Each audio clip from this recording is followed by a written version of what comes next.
Hello everyone, welcome back. This is Joginder Kumar. दोस्तों, इस video में मैं आपसे बात करूंगा कि at the time of counselling and the admission which type of document is required. तो हमें कौन कौन से उन डॉक्यूमेंट की रिक्वायरमेंट होगी उनके बारे में हम आपसे बात कर रहे हैं, क्योंकि लास्ट वीडियो में मैंने बोला भी था कि आपके लिए एक वीडियो आएगी जिसके लिए आपको कौन कौन से वो 15 या 16 डॉक्यूमेंट की रिक्वायरमेंट होगी।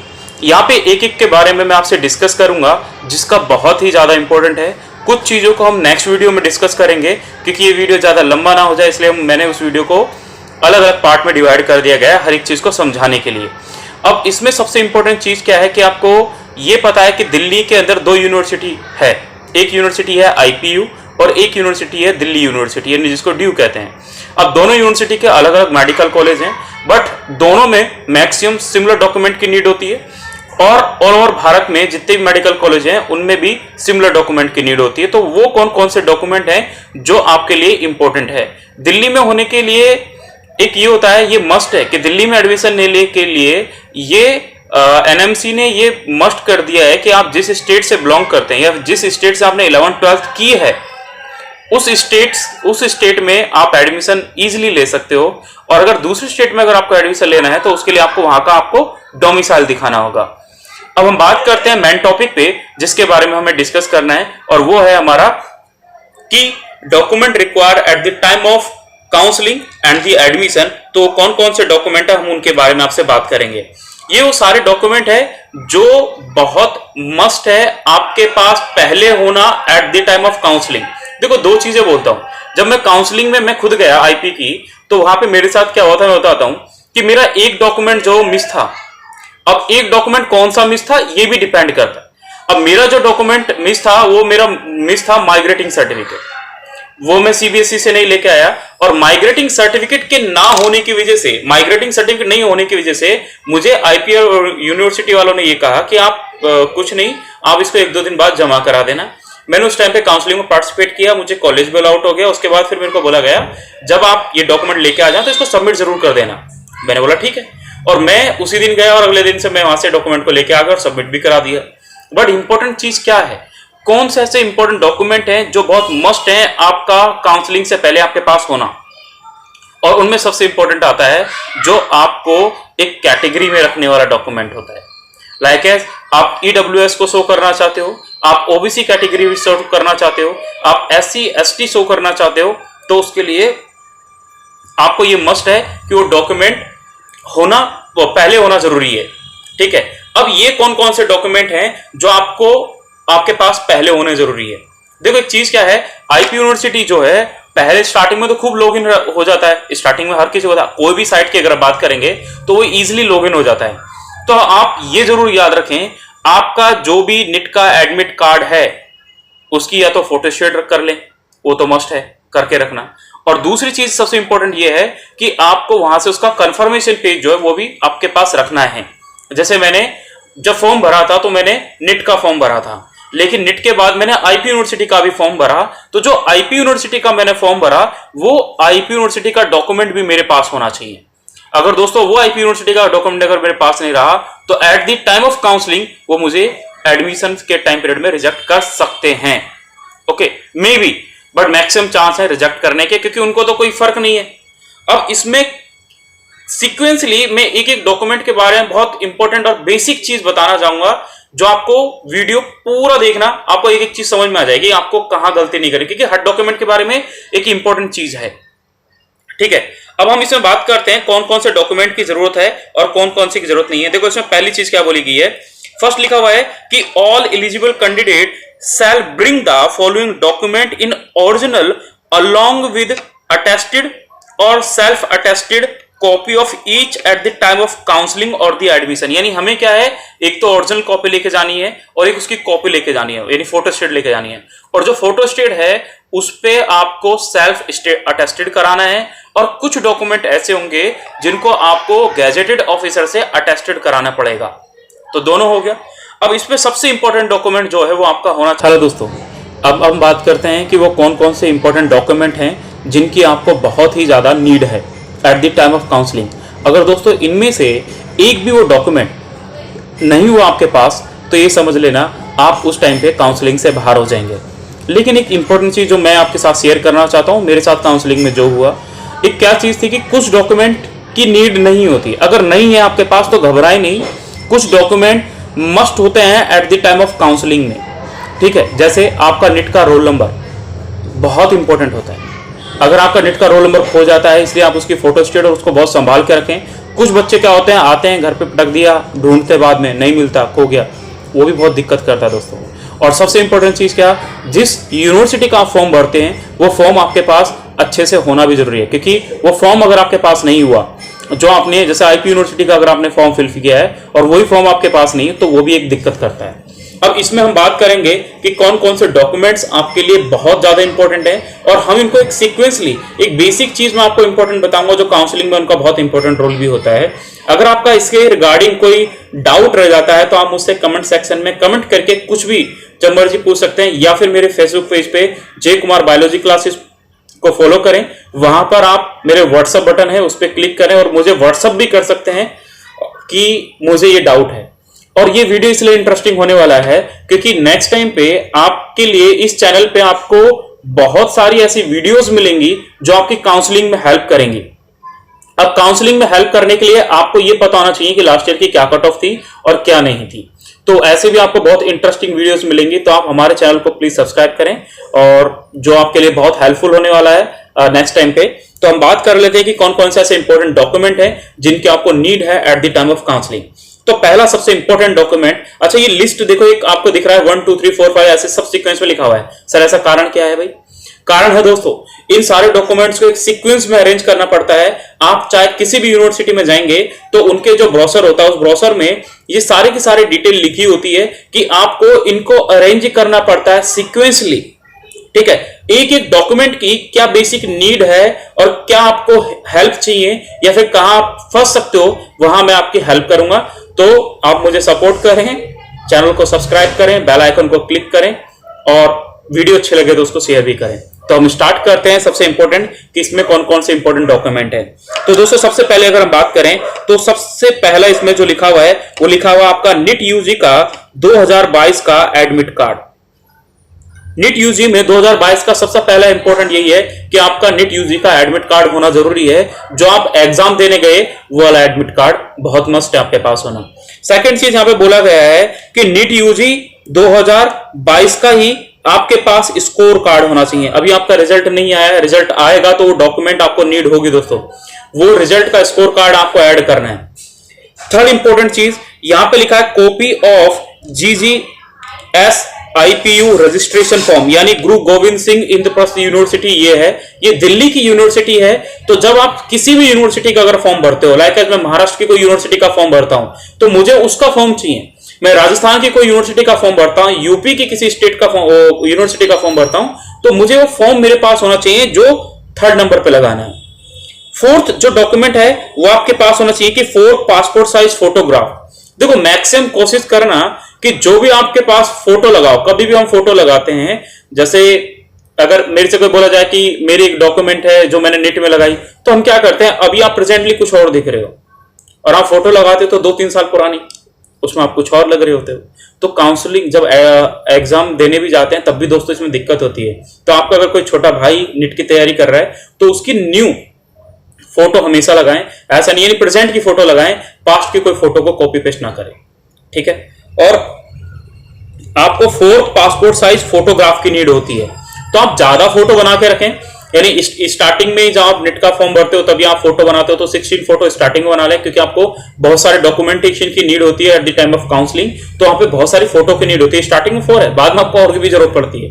जब आप कॉलेज चले जाओगे तो वहां पे आपका आईडी कार्ड और डिफरेंट फॉर्म होते हैं, उनमें फिल करने के लिए भी आपको डॉक्यूमेंट की नीड होगी। तो इस चीज का भी आप ध्यान रखें। और नेक्स्ट इसमें क्या है, हर एक यूनिवर्सिटी का एक डिमांड ड्राफ्ट होता है। डिमांड ड्राफ्ट क्या होता है, हम जैसे मैं आईपी यूनिवर्सिटी का एक एग्जांपल दे रहा हूं आपको। आईपी यूनिवर्सिटी में 5 यूनिवर्सिटीज आती हैं, मतलब 5 मेडिकल कॉलेज आते हैं। यूनिवर्सिटी आईपी खुद यूनिवर्सिटी है, उसके अंदर 5 मेडिकल कॉलेज आते हैं, जिनमें से एक VMMC आता है, उसके बाद NDMC आता है, NDMC का AFMC आता है, यानी ACMS आता है, army college of medical sciences आता है, और हिंदू डॉक्टर BSA कॉलेज आता है, और डॉक्टर RML कॉलेज आता है। ये 5 कॉलेज हैं जो इसके अंडर में आते हैं, आईपी यूनिवर्सिटी के अंडर में। अब ये 5 कॉलेज के बारे में बात किया तो 5 कॉलेज की फीस में थोड़ा थोड़ा डिफरेंस है। जैसे किसी की 36,000 है, किसी की 1 लाख है, किसी की में 78,000 है, और किसी की में 4 लाख, ऐसे है ना। मतलब जैसे हम इस ACMS की बात करें, army college of medical sciences, तो इसकी आपको 5-5.5 लाख रुपए फीस होती है, बट साल दर साल इसकी फीस बढ़ती रहती है, कुछ इंप्रूवमेंट होता है, तो उसके अकॉर्डिंग आप देखना, आपको बताया जाएगा नेक्स्ट वीडियो में कि कितनी क्या है। तो एक डिमांड ड्राफ्ट बना के ले जाना पड़ता है, वो आपको मिलता है। आप इसमें कंफ्यूज ना हो, क्योंकि जो आपको काउंसलिंग में जो ब्रोशर्स मिलेगा, जब आप काउंसलिंग के लिए जाएंगे तो आपको अपडेट रहना होता है आईपी यूनिवर्सिटी की साइट पे। तो यहाँ पे एक फॉर्म आता है, उसमें बोला जाता है कि आपको इतने का डीडी बनवाना है। तो कई क्या होता है, जैसे मान लो मेरी चॉइस है, मुझे पता है, उम्मीद होती है ऐसा कि मुझे पता है कि मेरे को डॉक्टर BSA कॉलेज मिल जाएगा या डॉक्टर RML कॉलेज मिल जाएगा। डॉक्टर RML की जो फीस है वो 36,000 है इनिशियली। तो मैं क्या करूंगा, वहां पे जाऊंगा कि मुझे अलग अलग डीडी बनाना पड़ता है। एक डीडी में बनाऊंगा 30,000 का, एक डीडी बनाऊंगा मैं 1,000 का, और एक डीडी बनाऊंगा 5,000 का। तो 3 डीडी की नीड होती है, तो वो आपको बताए जाते हैं। लेकिन अगर मैं BSA डॉक्टर BSA के कॉलेज की बात करूंगा तो उसकी 1,10,000 फीस है, तो अब उसका भी अलग हो जाएगा। यानी 1,05,000 का मुझे और 1,04,000 का मुझे एक अलग से डीडी बनाना पड़ेगा, 1,000 का मुझे अलग से डीडी बनाना पड़ेगा, और 5,000 का एक अलग से डीडी बनाना पड़ेगा। तो ये वेरी कर रहा है, हर एक का वेरी कर रहा है। तो मतलब यूनिवर्सिटी से यूनिवर्सिटी, तो जो आप उस काउंसलिंग पार्टिसिपेट करोगे तो उसकी साइट पे एक अपडेट आता है कि आपको काउंसलिंग से पहले ये वाले डीडी चाहिए, तो आप किसी भी बैंक से बनवा सकते हो, है ना। ऐसा जरूर नहीं है कि, लेकिन मोस्ट कॉमनली आपका इजी किससे बनता है, जिसमें आपका अकाउंट होता है ना। तो आप अपने बैंक में ही जाए जिसमें आपका डीडी इजी से बन जाता है, क्योंकि और डीडी पहले बनवा लें, तुम्हें पता है, पहले इन द सेंस ये नहीं कि 2-3 महीने पहले बनवा के बैठ गए, क्योंकि आपके पास इंफॉर्मेशन नहीं किसके रिगार्ड बनवाना है, आपको मतलब बेसिक पता ही नहीं है कि मुझे कितने अमाउंट का बनाना है या फिर किसके रिगार्ड बनाना है। जैसे इंद्रप्रस्थ यूनिवर्सिटी में, आईपी यूनिवर्सिटी में जो किसके फेवर में बनाना पड़ता है वो यहाँ पे लिखा है। यहाँ पे रजिस्ट्रार के लिए लिखा है, रजिस्ट्रार गुरु गोविंद सिंह इंद्रप्रस्थ यूनिवर्सिटी, इसके रिगार्ड में आपको, यानी इसके फेवर में आपको डीडी बनवाना होता है। बट अलग अलग यूनिवर्सिटी का फिर अलग अलग होगा। अब इसमें सेकंड नेक्स्ट इंपॉर्टेंट चीज क्या है, जो छठा इसके अंदर डॉक्यूमेंट की नीड होगी, copy of admission verification form, यानी duly filled by the candidate as per the appendix 4B given in the admission brochure। जो आपको ब्रोशर मिलेगा उसमें गिवन होगा 2022 और 23 वाले में, जो आपको मैं दिखा देता हूं। यहाँ पे देखें, यहाँ पर क्या लिखा हुआ है, यहाँ पर दोस्तों लिखा हुआ है अपेंडिक्स 4B। अपेंडिक्स 4B जो लिखा हुआ है, तो आप यहां पर देखें अपेंडिक्स 4B में क्या लिखा हुआ है। यहाँ पे अपेंडिक्स 4B नहीं है। 2022-23 के अगर इसके बारे में देखें तो इस अपेंडिक्स 4 के बारे में देखें तो इसमें एक अंडरटेकिंग होती है कि इसमें लिखा undertaking by the result awaited candidate for the seeking provisional admission for the academic session 2022, और ये ठीक है। तो इसके लिए आपको ये वाला फॉर्म जो ब्रोशर्स होता है, उस मतलब उस यूनिवर्सिटी का जो न्यू ब्रोशर होगा उसमें ये डॉक्यूमेंट मिलेगा आपको दोस्तों। तो उसको आपको क्या करना, प्रिंट करके फिल करके डॉक्यूमेंट के सीक्वेंस में चिपका देना, यानी आपको छठे नंबर पे उस डॉक्यूमेंट को लगा देना है, फिल करके, कुछ नहीं करना। सेकेंड इंपॉर्टेंट चीज क्या है, यहां पर एक और लिखा हुआ है कि preference seat duly filled by the candidate as per the appendix 7 given in the admission brochure. ये 20 और 22 का है, और आपको इसमें मिलेगा, तो यानी आपको 2022 और 2023 के सेशन का मिलेगा। तो 2000 इसका कौन सा अपेंडिक्स है, 7, वो 7 को आप देखें। 7 में लिखा हुआ दोस्तों undertaking by the student with respect to anti ragging. तो आपको एंटी रैगिंग का भी वो दोस्तों एक फॉर्म, मतलब एक अपेंडिक्स बना के देना पड़ता है। लेकिन एक चीज याद रखना, ये सारे अपेंडिक्स में ना एक चीज और होती है, आपका इनमें आपने सुना होगा स्टाम्प पेपर, वो भी लगता है। तो कुछ स्टाम्प पेपर भी बनते हैं, ठीक है, इनकी नीड होती है। कुछ डॉक्यूमेंट जैसे एक होता है गैप सर्टिफिकेट, वो गैप सर्टिफिकेट की भी आपको नीड होती है ना। जैसे मान लो किसी ने 3 साल 4 साल बाद का वो होता है, तो उसका गैप सर्टिफिकेट भी होना जरूरी है। अब इसमें हम बात कर रहे हैं नेक्स्ट मैट्रिकुलेशन। देखो दोस्तों, ये वो डॉक्यूमेंट है जो आपके लिए बहुत मस्ट है होना आपके पास। Matriculation high school, higher secondary school, यानी आपके 10वीं क्लास और 12वीं क्लास की जो आपके पास सर्टिफिकेट है, यानी मैट्रिकुलेशन जो सर्टिफिकेट होता है वो मस्ट है।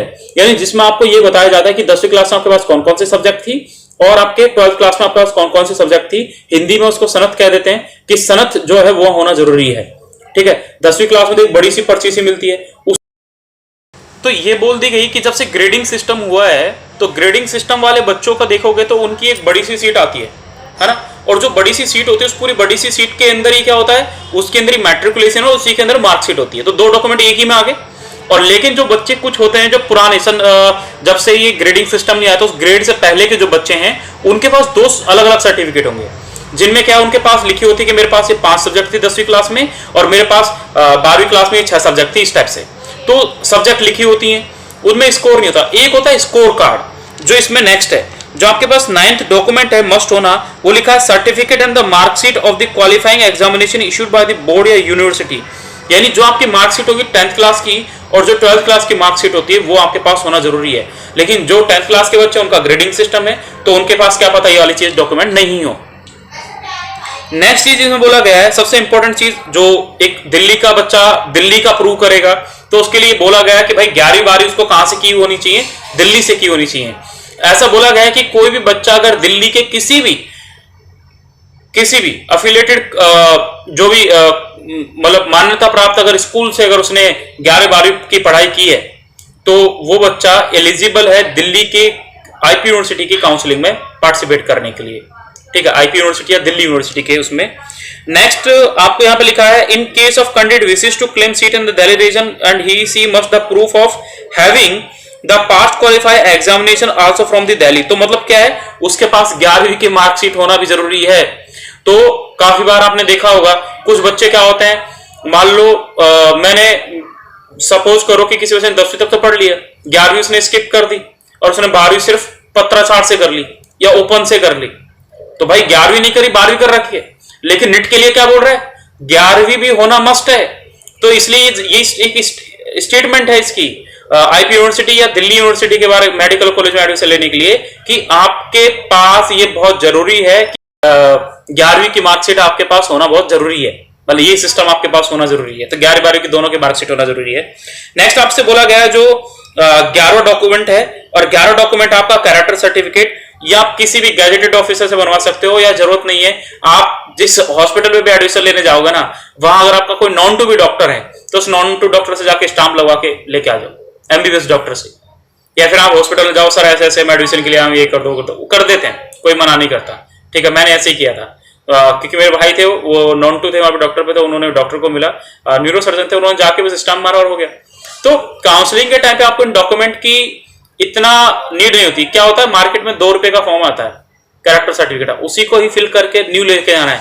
जो आपको 12वीं के टाइम पे मिलेगा वो मत लेके जाना, उसकी वैल्यू नहीं है भाई। ठीक है, ये ध्यान रखना। एक और चीज क्या है इंपॉर्टेंट, ये सबसे ज्यादा इंपॉर्टेंट है दोस्तों, कि आपके पास जो 12वें नंबर का है, इस फॉर्म की वजह से आप रिजेक्ट हो सकते हो। अगर आपके पास ये डॉक्यूमेंट नहीं हुआ तो आप काउंसलिंग से बाहर हो। सपोज करो आपके पास कोई भी ईडब्ल्यूएस का हो गया, ओबीसी का हो गया, एससी का हो गया, एसटी का हो गया, मेरे पास ये डॉक्यूमेंट ही नहीं है और मैं इसी की काउंसलिंग में गया हूं, या फिर वो मेरा डॉक्यूमेंट सही नहीं है। एक होता है सेंट्रल का कैटेगरी सर्टिफिकेट, एक होता है स्टेट का कैटेगरी सर्टिफिकेट। भाई ये यूनिवर्सिटीज हैं, और ये यूनिवर्सिटीज हैं सेंट्रल की, और सेंट्रल की अगर कोई यूनिवर्सिटीज हैं तो उनमें ये बोल देते हैं कि हमें तो सेंट्रल का ही कैटेगरी सर्टिफिकेट चाहिए, तो सेंट्रल का होना जरूरी है। या फिर हमें इतना नया चाहिए, जैसे आपने ओबीसी में देखते कि ओबीसी में एक बेसिक जो बता रहा हूं मैं, कि ओबीसी में यही होता है कि ओबीसी में बोल देते हैं कि आपको 6 मंथ ओल्ड ही आपका ओबीसी का सर्टिफिकेट चलेगा, क्योंकि वो रिन्यू रहता है, 1 साल में 6 महीने में रिन्यू होता रहता है, तो वो जरूरी है।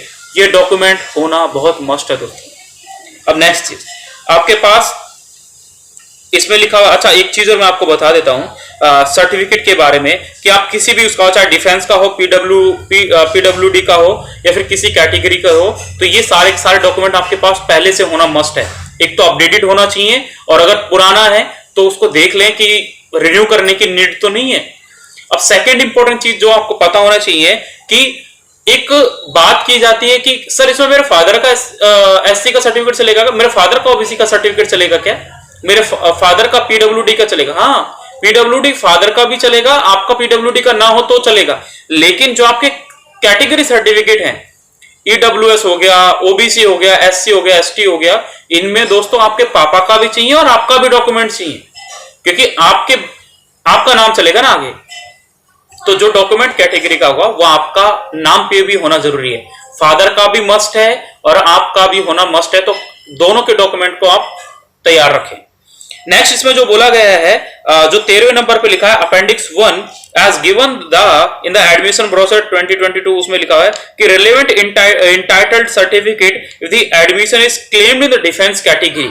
अगर डिफेंस कैटेगरी में अगर आप क्लेम करते हो तो आपको किस टाइप के डॉक्यूमेंट की नीड होगी वो आपको जरूरी है। तो यहां पर पहले वाला देखो, अपेंडिक्स 1 लिखा हुआ था वहां पे भी, और ये अपेंडिक्स 1 में लिखा है undertaking for the defence category. तो डिफेंस कैटेगरी की अंडरटेकिंग वहां पे लिखी होती है, उसको फिल करके आप कौन से नंबर का सीक्वेंस था वहां पे उसको अटैच कर दो, यानी आप 13वें नंबर पे उसको उस जो अपेंडिक्स को लगा दीजिए। ठीक है। नेक्स्ट अगर हम बात करेंगे तो जो 14th नंबर का आपका पास है वो भी क्या है, एक मेडिकल सर्टिफिकेट है। अब मेडिकल सर्टिफिकेट सबको नीड नहीं होती, जैसे अगर इसमें मैं इस वीडियो में आपसे सिर्फ एमबीबीएस के बारे में तो बात कर रहा हूं, लेकिन दोस्तों यही वीडियो बीडीएस के लिए भी है और यही वीडियो बीएचएमएस के लिए है, यही वीडियो बीएमएस के लिए भी है। अब इनमें क्या होता है कि एमबीबीएस और बीडीएस में मेडिकल सर्टिफिकेट का बार नीड नहीं होती, लेकिन इसमें एक लिखा है अपेंडिक्स 6, बस उसको फॉर्म को फिल करो, साइन करो, लेके चले जाओ, ओके। ठीक है, तो ये भी एक डॉक्यूमेंट आपके पास होना जरूरी है जो बहुत मस्ट है। नेक्स्ट इसमें लिखा है the candidate has to be present in the person for the purpose of verification of the document and the allotment of the seat as the schedule. जो सीट उसको अलॉट होगी उसके हिसाब से ले लेगा। जैसे काउंसलिंग 2 हो रही है, आपको पता है, एक ऑनलाइन होती है एक ऑफलाइन हो रही है। तो ऑनलाइन में आपको एक लेटर मिलेगा, तो उस लेटर को आप प्रिंट कराओगे, साथ में लेके जाओगे कि सर मेरा एडमिशन हो गया, चलो एडमिशन दे दीजिए। लेकिन जब ऑफलाइन काउंसलिंग है तो वहां पे आपको हाथों हाथ कॉलेज मिल जाएगा, अलाउट हो गया, वो आपको एक फॉर्म देंगे, उसको उठाओ और लेके जो कॉलेज आपको अलाउट हुआ है, लाइक एज आपको एसीएमएस कॉलेज अलाउट हुआ तो मैं एसीएमएस कॉलेज चले जाऊंगा कि सर मेरे को ये वाला कॉलेज हुआ, तो एक डेट मिलती है कि 4 दिन बाद से पहले पहले आपको ले लेना है ना। नेक्स्ट इसमें लिखा हुआ है लास्ट एक स्टोरी है छोटी सी जो आपको पता होना चाहिए, मैं उसके बारे में बता रहा हूं। मान लो मेरी काउंसलिंग 2 जगह चल रही है, ठीक है।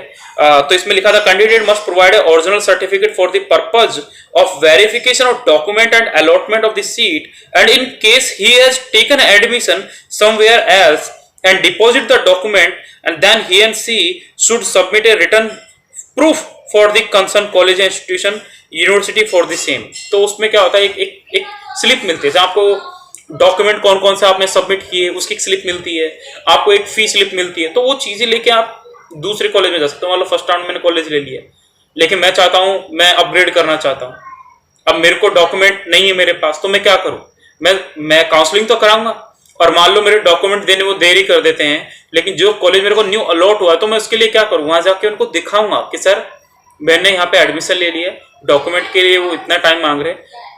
तो ये वाली बात है, डॉक्यूमेंट मिल जाए सबसे पहली प्रायोरिटी रखना। ये मत सोचना कि भाई नहीं हम तो जाके उनको ये दिखा देंगे कि हमारा पुराना डॉक्यूमेंट वहां ले रखा तो वहां से एडमिशन देंगे, हो जाता है। सबसे इजी होता है सेम यूनिवर्सिटी, जैसे मैंने बोला आईपी यूनिवर्सिटी के 5 कॉलेज हैं, ड्यू के 3 कॉलेज हैं, तो मान लो मैं आईपी के ही दूसरे कॉलेज में ले रहा हूं तो दिक्कत नहीं है, इजी से हो जाए। क्यों, मैंने जो डिमांड ड्राफ्ट बनाया है वो आईपी यूनिवर्सिटी के नाम से बना हुआ है, सारा का सारा जो भी हुआ है, और जहां मैंने एडमिशन लिया वो आईपी यूनिवर्सिटी के अंडर में लिया है, तो कोई दिक्कत नहीं। लेकिन मैं आईपी से अगर ड्यू में जाऊंगा तो फिर मेरे लिए दिक्कत होगी ना, इसलिए थोड़ी दिक्कत होती है और कुछ नहीं। और सेकंड इंपॉर्टेंट चीज क्या, एक और परफॉर्मा होता है। जैसे मान लो मैंने 2 चीजों की बात करता हूं कि मान लो मेरे को सेम टाइम पीरियड में काउंसलिंग करानी है, एक मेरे को अपने मैं जिस स्टेट से बिलोंग करता हूं उस स्टेट की करानी है और एक मेरे को दिल्ली में ही करानी है। तो अब मैं दोनों जगह सेम टाइम पर तो प्रेजेंट नहीं हो सकता ना। तो एक क्या होता है, एक और अपेंडिक्स होता है। उस अपेंडिक्स में क्या करेंगे, जो इसमें जो अपेंडिक्स दे रखा होता है एडमिशन का, उस अपेंडिक्स में क्या करेंगे, उसको फिल करें। वहां पे जो एडमिशन के लिए जा रहा है, मतलब काउंसलिंग में जाएगा, जैसे आप फादर को भेज रहे हो, भाई को भेज रहे हो, तो आप उसकी फोटो को वहां पे क्रॉप कट करके चिपका दें और भेज दें कि is my father and brother, जो भी हो, वो जो साथ में जाएंगे वो उनको भेज दो डॉक्यूमेंट या फोटो कॉपी, वहां पे एडमिशन लेने जाएंगे, आप यहाँ काउंसलिंग में पार्टिसिपेट कर लो। ठीक है, तो दोस्तों अगर आपका डॉक्यूमेंट से रिलेटेड चारों फील्ड की बात कर रहा हूं, एमबीबीएस, बीडीएस, बीएमएस, बीएचएमएस, अगर आपको चारों फील्ड में से किसी भी एक डॉक्यूमेंट की अगर आपको दिक्कत होती है समझने में, तो आप मुझसे क्वेरी कर सकते हो। आप कमेंट सेक्शन में पूछ सकते हो कि आपको क्या समझ में आया क्या नहीं आया। और सेकंड इंपॉर्टेंट चीज कि आपके अब सर्टिफिकेट कौन कौन से कैसे कैसे होने चाहिए उसके बारे में भी एक वीडियो लेके आऊंगा आपके लिए, जो आपके लिए नेक्स्ट होगी। और क्या क्या गलती नहीं होनी चाहिए उन डॉक्यूमेंट में वो मैं आपको वहां पे बताऊंगा। ठीक है, तो दोस्तों अगर आपको वीडियो अच्छा लगा तो प्लीज चैनल को सब्सक्राइब करें, लाइक करें वीडियो